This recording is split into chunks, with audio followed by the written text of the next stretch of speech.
How you doing? Padilla here with a short lesson for you today. So this lesson is about being able to play rhythm guitar, but then also being able to apply different solo techniques like arpeggios and different scales. So let's just take a real simple chord progression. I'm going to play some rhythm, I'm going to loop it, and I'm going to show you an example of playing a little bit of some lead guitar while also applying different kinds of chords around the neck. So for example, this progression we're going to use is just really simple, 2 chords, G and C. So a lot of times as guitar players we'll play something maybe like this. A real simple rhythm. Here's my G. Here's my C. It's a C2. Then I'm going to play the same thing, but I'm going to pick it.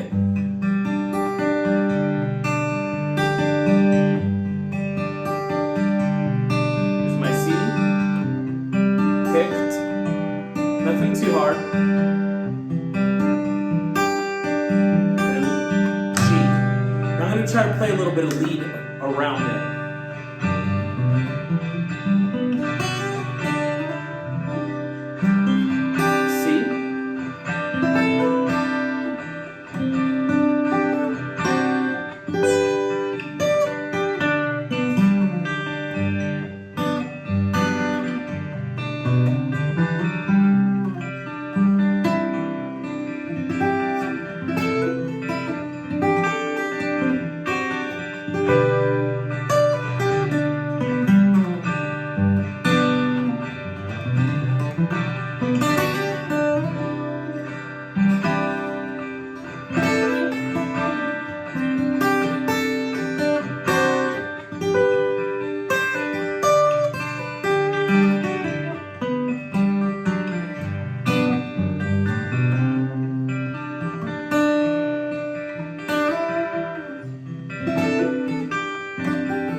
Okay, so some of the things that are happening here is I'm playing a few different scales and I'm playing a few different arpeggios while playing a few different chord voicings. So we understand the rhythm guitar again, which is simple, just G, just basic strum, and then C2, okay? Just a basic strum, I'm sure chords that most of us are really common and used to doing. G major is just like this right here, 3rd fret, first finger's on the 2nd fret of the A string, then under there I have my ring finger, and then my my pinky finger on the high E string, okay? So that's my G if you don't know. Then my C2, simply what I do is just bring these top 2 strings down like that. Then I strum only from here, A string down, and that creates a C2. Or if you wanted, you could just do good old-fashioned C major. Now, when the chord G is being strummed now for 2 bars, what I'm actually playing is I'm starting up here, and you might want to just practice this first. And notice I'm not using a pick. This is just a basic G major arpeggio. And the idea of this is not to kind of like sweep pick it, but just play kind of through it. Be real fluid. I'm not using a pick again. Then I like to slide down to a G major 7. Kind of with the comping of the bass. Kind of like that. Thumb, chord, thumb, chord. Now my thumb is obviously on the low E string here, and then my index, middle, and my ring finger, kind of like that. This chord is a G major 7. It's kind of like an A minor shape right here, and then the 3rd fret is being applied with my pointer finger. Okay? So that's pointer finger, ring fingers on the 4th fret of the D string, pinky fingers on the 4th fret of the G, middle finger is on the 3rd fret of the B. Okay? G major 7. Now,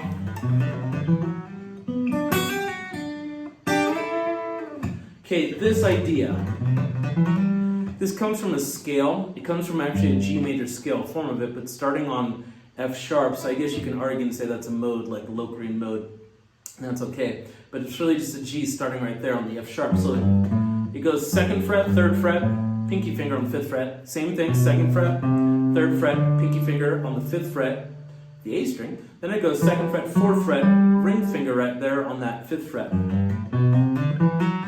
Now, something you could do to practice legato, making sure you hit each one 2 times. So it's, I guess, like a triplet or sextuplet, triplet, or 6, 1, 2, 3, 4, 5, 6. Okay? If you want to learn the whole scale, after this, it would jump down here, the same exact thing, 2, 4, 5. Then it would move here, 3 on the dot, 5 on the dot, 7 on the dot, and 3, 5, 7. Whole scale. G. But in the case of the progression, arpeggio, major 7.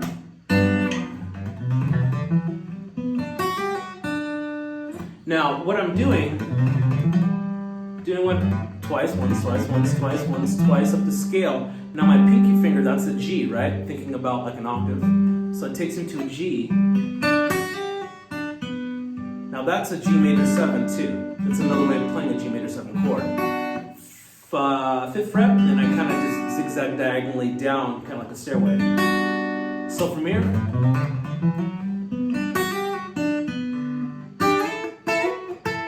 C. Now, when I played that major 7, kind of did a musical idea, hammer pull, back up the chord a little bit, then a kind of double stop movement, plucking with 2 fingers here. All that is my idea from a G major chord. You hear that a lot in like country music and stuff like that. So here we go. So arpeggio, G major 7.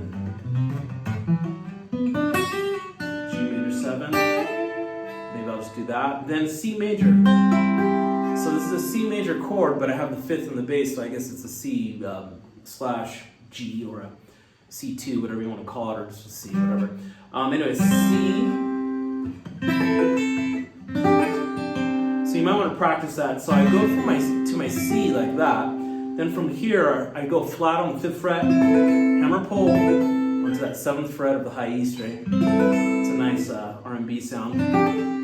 Then this is also another form of a C chord right here. We have a C, a D, and a G. So I guess you could say it's a form of a C2, hammering on that A right there.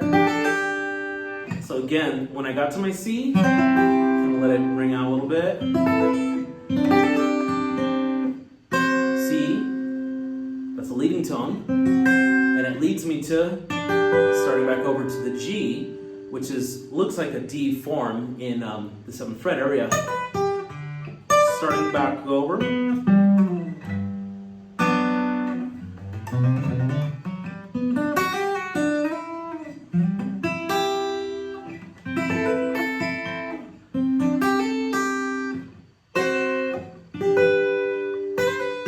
Slow trick.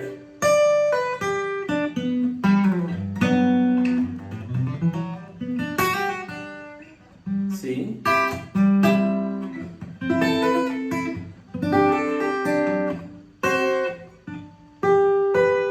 So I'm kind of messing with the time. I'm playing it a little bit faster some parts. When I play this scale up here, sometimes I go once, twice, once. Sometimes I slightly slow it down.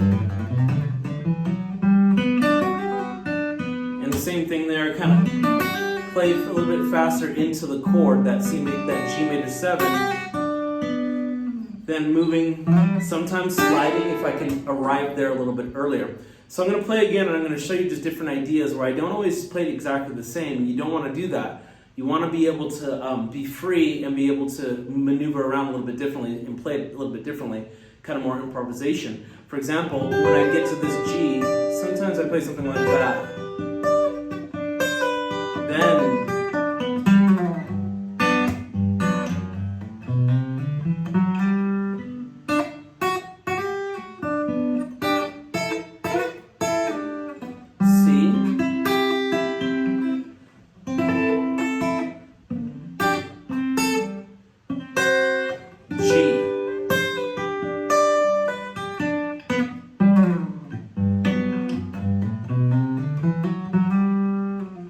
C.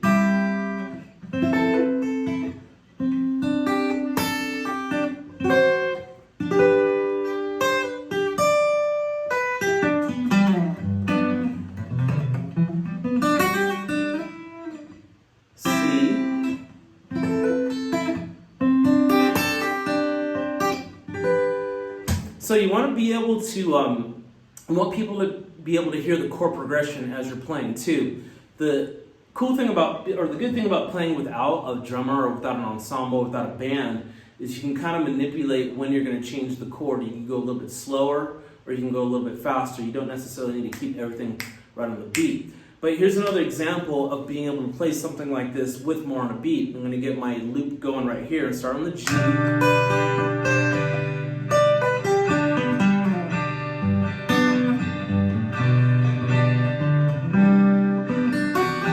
That's a G. Now it's a C.